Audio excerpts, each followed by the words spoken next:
Hello বন্ধুরা, তোমরা সবাই কেমন আছো? আশা করছি ভালোই আছো। আমার চ্যানেলে তোমাদের স্বাগত জানাচ্ছি।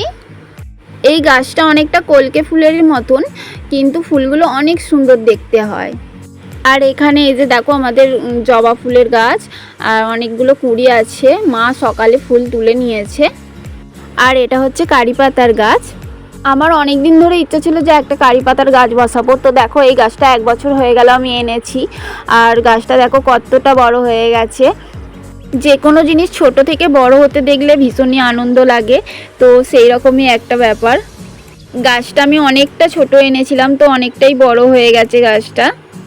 আমি ওই গাছটা থেকে কিছু পাতা তুলে নিয়েছি। বাপি কালকে রাত্রিবেলা মুড়ি এনেছিল, তো মা সেই মুড়িগুলোই চেলে রাখছে। প্রচণ্ড ধুলো থাকে মুড়িতে, তার জন্য। এই যে দেখো বরমশাই বাজার গিয়েছিল আর মাছ এনেছিল। আর দেখো মানুর জন্য কমপ্লেট মাছটা এনেছিল, কিন্তু মানু একটুকু মাছটা খায়নি।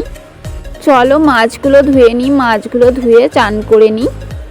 অনেকক্ষণ আগে আমি স্নান করে নিয়েছি। স্নান করে জামা কাপড় ছিল সেগুলো মিলে দিয়েছি, আর পুজোটা করে নিয়েছি। আমার চুলটা অনেকটাই লম্বা হয়ে গেছে দেখো, আর চুলটা আজকে কাটার একটু ইচ্ছা আছে, তো অনেকটাই ছোট করে নেব ভাবছি। চুলের যদি গোছ থাকতো না, আমি চুল কাটতাম না, চুল রেখেই দিতাম। আর এদিকে দেখো আমি কিছু সবজি কেটে নিচ্ছি। আমি এখানে কিছু সবজি কেটে নিচ্ছি, আর আজকে টিফিনে বানাবো হচ্ছে সুজির উপমা। তার জন্যই আমি কারি পাতাগুলো তুলে নিয়ে এসেছি। এদিকে দেখো আমি আলু কেটে নিয়েছি, কাঁচা লঙ্কা কেটে নিয়েছি, আর কারি পাতা নিয়ে নিয়েছি। এখানে আছে ঢেঁড়স আর আলু, এটা একটু ঝাল করব। এখানে দেখো আমি বাদাম ভেজে নিচ্ছি সুজির উপমার জন্য। এই দেখো সুজিটা একটু শুকনো খোলাতে হালকা ভেজে নিয়েছিলাম, আর আলু ভেজে নিয়েছি। আমি আজকে পেঁয়াজ দেবো না, এটা নিরামিষ হবে। পেঁয়াজ দিলে আরও ভালো লাগে খেতে। তো চলো কারি পাতা দিয়ে দিলাম আমি তেলের মধ্যে, আর একটু সর্ষে দিয়ে দেব।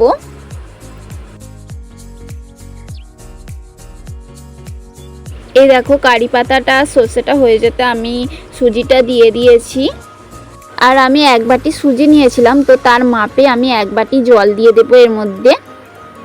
এই দেখো আমি জল দিচ্ছি আর অনবরত নেড়ে যাচ্ছি। সুজিটা একটু ঝরঝরে হবে, তার জন্যই। কারি পাতার ফ্লেভার আমার ভীষণই ভালো লাগে, আর এতে একটু কারি পাতা দিলে বেশ ভালোই হয়। এই দেখো আমার সুজির উপমা রেডি হয়ে গেছে। মানুকে স্নান করে দিয়ে এসেছি, আর ও আছে ওর ঠাম্মির কাছে। আমি একটু পার্লারে যাচ্ছি। তোমাদের বললাম না চুলটা আমি কেটে ছোট করে নেব, তো তার জন্য আমি বেরিয়ে পড়েছি।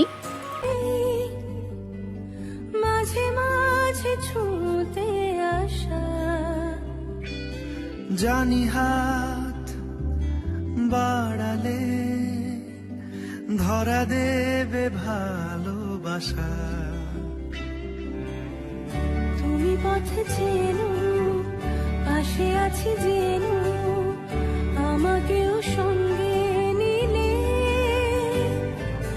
থেকে যাব। তো এই দেখো আমি চুলটা কেটে একদম ছোট করে নিয়েছি।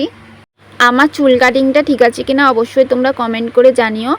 আর আজকের মতো ভিডিওটা এখানেই শেষ করছি। ভালো লাগলে একটা লাইক করে দিও, আর সাবস্ক্রাইব করে পাশে থেকো।